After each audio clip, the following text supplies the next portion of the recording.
Tudo bem com vocês? Espero que sim, eu estou bem. Estamos aqui para mais uma videoaula, que no caso será aula de artes, direcionada para os alunos do nono ano. E assim como nas aulas das outras disciplinas, peguem um caderno, peguem um livro, porque vocês vão precisar também, certo? Então bora lá começar a aula, mas antes disso, roda a vinheta.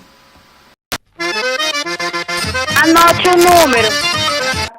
Então, galera, hoje a gente está reiniciando a disciplina de artes, tá? A gente já sabe bem que depois aí do início da pandemia, né, da nossa reclusão social, a escola ela preferiu deixar para que a gente desse continuidade às atividades de artes em um outro momento, né, para que a disciplina de geografia e história fossem priorizadas. Então esse é o momento em que, né, hoje é o momento em que a gente está de fato reiniciando aí a nossa disciplina de artes. Tá? Então a gente vai recomeçar pelo módulo 1, claro, e iremos iniciar a partir do capítulo 2. O capítulo 1 foi um capítulo que nós já vimos, né, no decorrer das nossas aulas. O capítulo 2 também foi um capítulo que nós já vimos, mas eu acredito que não de forma completa.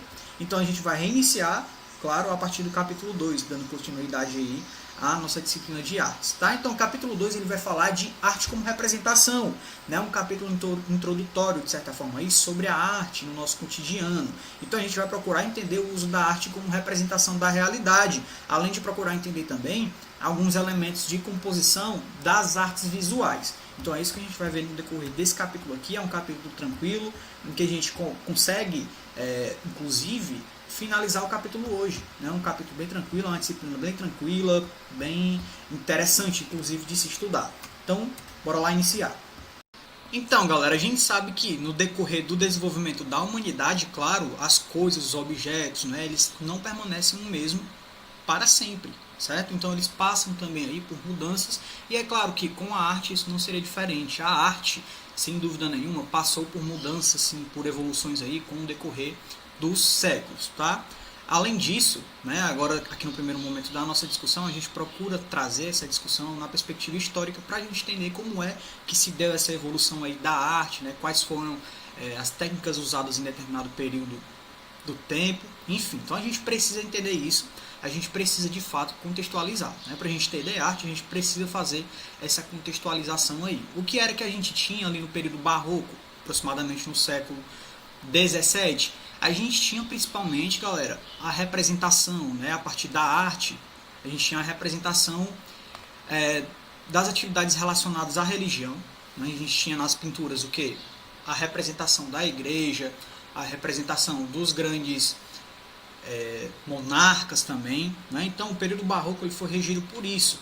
Em um posterior momento, isso começou a mudar. Nessa perspectiva começou a mudar. As pessoas, os artistas, né, os intelectuais, eles começaram a embasar suas obras na vida cotidiana, na representação da vida cotidiana, né, nas relações sociais que estavam sendo mantidas ali no dia a dia. Tá? E essa dinâmica e essa nova dinâmica que foi inserida no contexto da arte, na representação do cotidiano, a gente tem a estruturação, por exemplo, da pintura de gênero. Certo? Então a pintura de gênero apareceu nessa perspectiva aí, rompeu com os laços mantidos anteriormente, né? Uma pintura ela só podia ser uma pintura feita a partir da representação de determinada religião, de determinado deus, né? De determinado santo, ou de determinado monarca, em determinada monarquia. Então a pintura de gênero de fato rompeu com isso e começou a trazer, né, para a pintura principalmente, para a arte de forma geral também, a representação da vida cotidiana, das relações sociais, certo?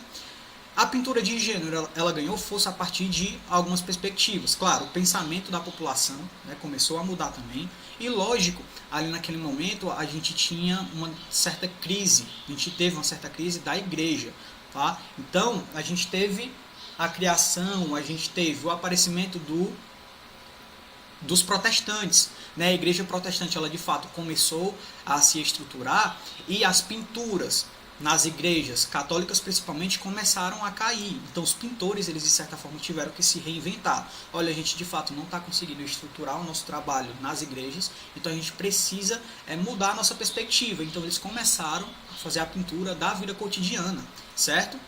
E um exemplo aí de pintura de gênero é a natureza morta, tá? A natureza morta vai aparecer, claro, como um exemplo de pintura de gênero que vai se caracterizar pela representação dos objetos inanimados. Quando eu falo em objetos inanimados, eu estou querendo falar do quê? Louça, flor, fruta, instrumento musical, livro, ferramenta, etc. Então os artistas eles começaram a se voltar para isso, para a pintura ali, de fato, das dinâmicas cotidianas, dos objetos cotidianos, né, dos objetos inanimados. Então, o que é válido ressaltar também é que antes do século XVII, os objetos eles eram geralmente pintados como fundo das pinturas, né, e não como elemento central.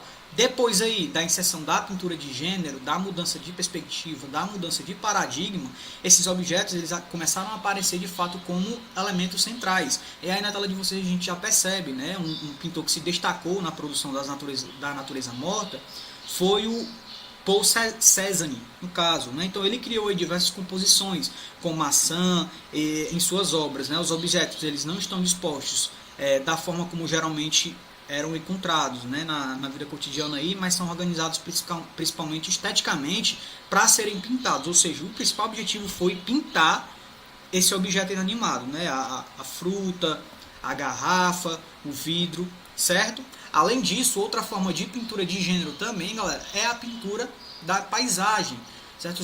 Os artistas eles começaram a elaborar pinturas com base no que estava sendo visto de fato, principalmente, claro, a partir da imagem ali, da paisagem que estava sendo vista, tá? Uma forma de arte que utilizou muito a pintura de gênero a partir principalmente da pintura da paisagem foi o impressionismo, certo? Que utilizava ali a arte, que utilizava a pintura principalmente para demonstrar o sentimento ali do autor em relação a uma determinada paisagem que ele estava vendo, no caso. Né? Então, a pintura da paisagem também veio aí para romper com os paradigmas criados no momento anterior, certo? No contexto das obras, galera, no contexto da arte, lógico, o processo criativo é bem importante, porém as pessoas acham que a estruturação de uma pintura, de uma composição, só se restringe a isso.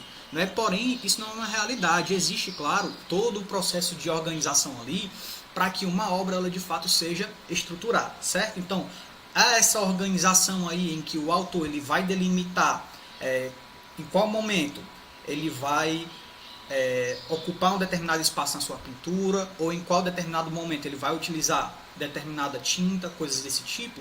Há essa organização aí, a gente chama de composição, tá? Então, na arte de forma geral, existem aí diferentes tipos de composição. Existe a composição teatral, existe a composição visual, existe a composição musical, existe a composição aí da teatral também, certo? Então, no contexto da arte, a composição, a organização aí, né, dos elementos da pintura são bem importantes também, certo? Aqui no nosso contexto, nessa nossa aula, claro, a gente está falando de pintura, a gente vai abordar de forma mais específica a composição visual. E quando a gente fala de composição visual, claro, a gente tem em mente, né, a gente acabou de entender que existem alguns elementos dentro dessa composição visual aí, certo? Então o primeiro elemento que a gente consegue abordar aqui, e a gente vai trabalhar com uma imagem que está aparecendo na tela de vocês, para ficar tudo explicadinho, é o espaço do trabalho, certo? Então já está aparecendo a imagem para vocês.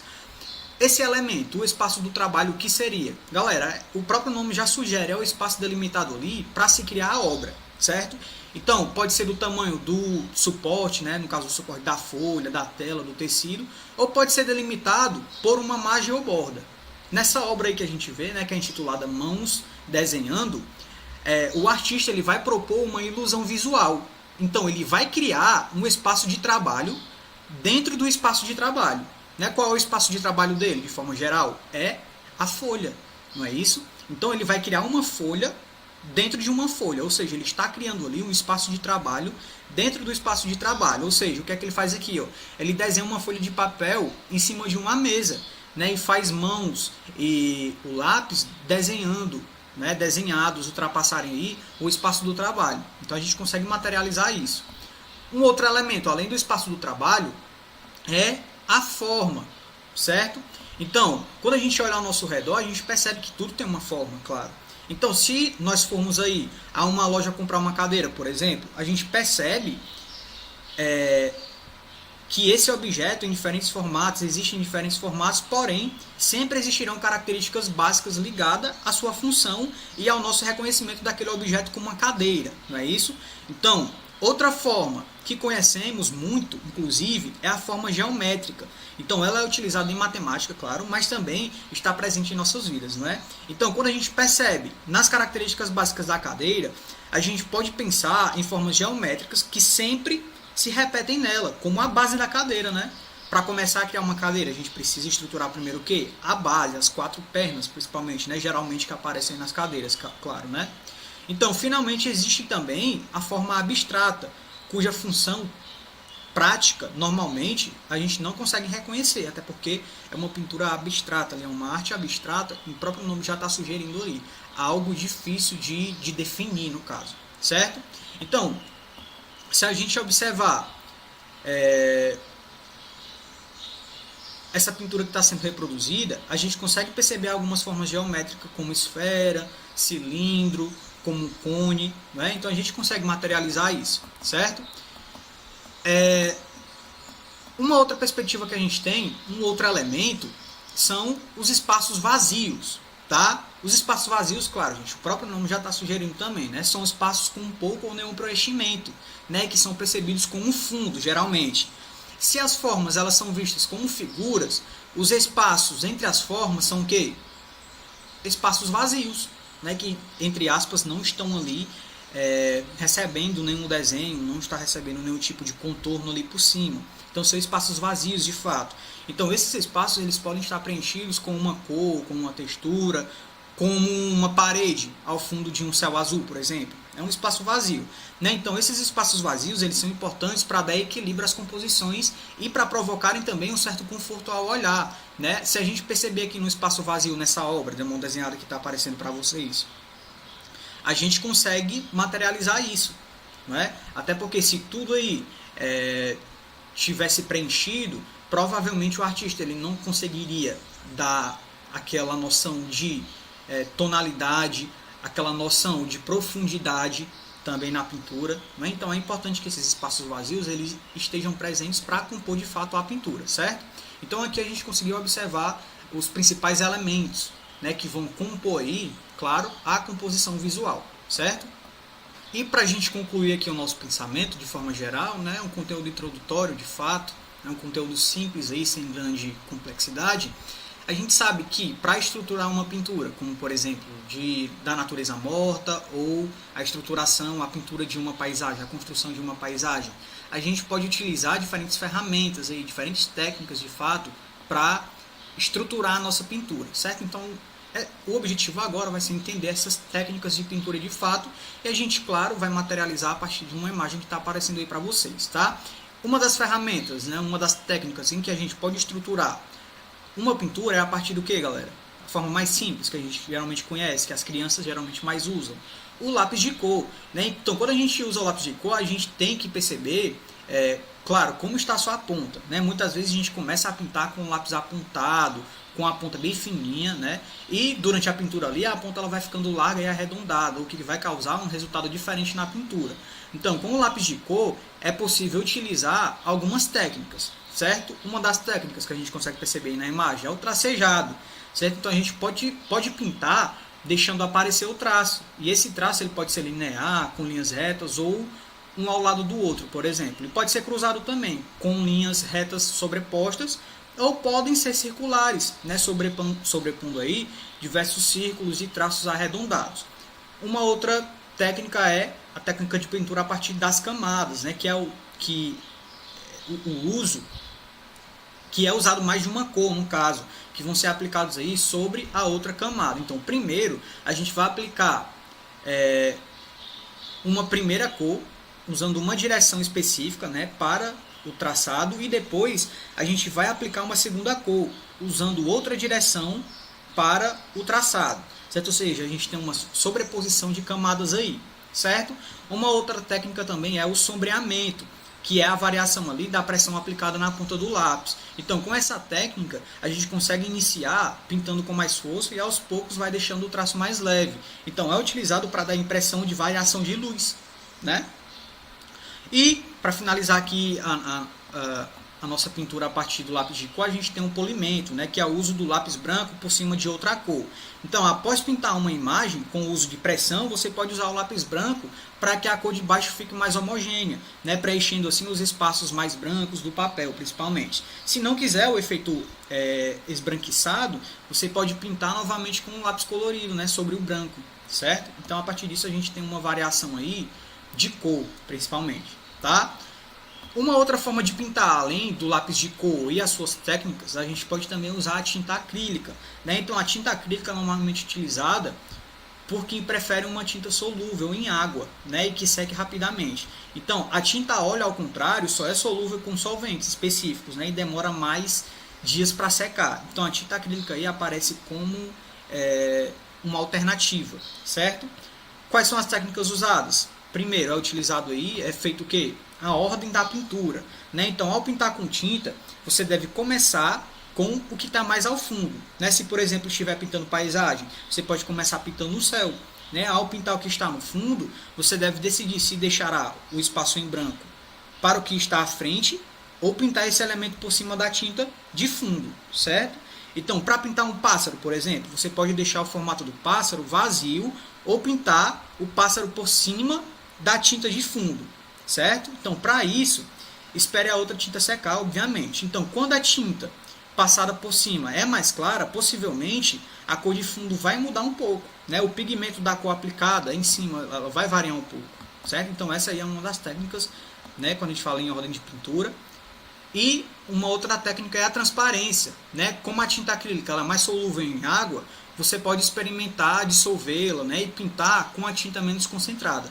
Então, quanto mais dissolvida, mais a transparência ao pintar, certo? Podendo dar aí uma aparência de aquarela. Então, é possível também dissolver mais tinta para pintar o fundo da imagem, ou então optar por ela mais concentrada, para pintar o que está à frente, certo? E uma outra técnica é a pincelada, que geralmente é o que é mais conhecido aí, né? Que vai fazer com que, no primeiro momento, você vai ter que escolher o tipo de pincelada, né, para dar os diferentes efeitos e texturas. Então, as pinceladas mais inclinadas e longas, elas são utilizadas principalmente para preencher a imagem de maneira mais uniforme, igualitária, certo? As pinceladas mais curtas ficam mais marcadas e podem ser utilizados na pintura de rios, de gramas, né, e penas, por exemplo.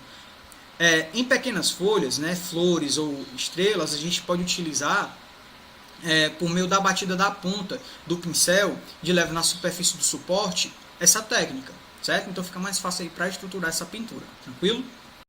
Por hoje é isso, galera. A gente encerra nossa aula por aqui para não ficar tão extensa. Espero que vocês tenham entendido. E claro, caso não tenham entendido, entrem em contato comigo pelas redes sociais ou falem comigo no Google Meet, onde a gente pode tirar essas dúvidas e ampliar as discussões também, certo? Então é isso. Até a próxima aula. Um forte abraço. Valeu!